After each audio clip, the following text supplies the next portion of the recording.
Papatawag ko ang DOTR, ang LTFRB at ang CDA dahil involgado rin sila rito.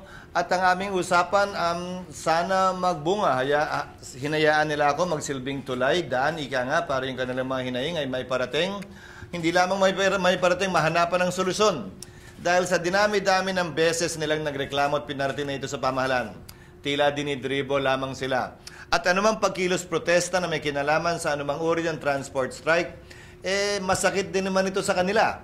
Masakit din ito sa mananakay. Hindi lamang naman sa ekonomiya at sa pamahalaan. Kaya wala naman talaga sa interes ni naman na mangyari pang muli yan.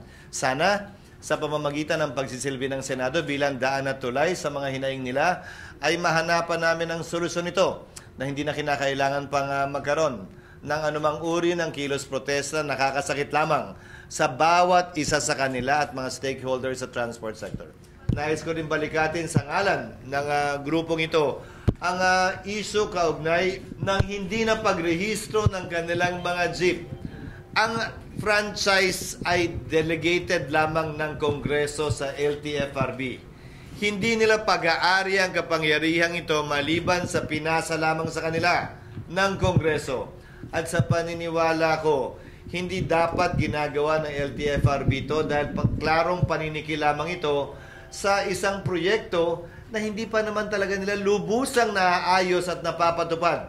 Sa darating na linggo matapos kong makuha ang mga datos mula sa kanila, sa manibela at sa piston, at sa mga ibang grupo pang kinaharap ko noong nagdaang linggo, ay pupulungin ko, papatawag ko ang DOTR at ang LTFRB, pati CDA na rin, kaugnay sa bagay na ito dahil tila lumalabas.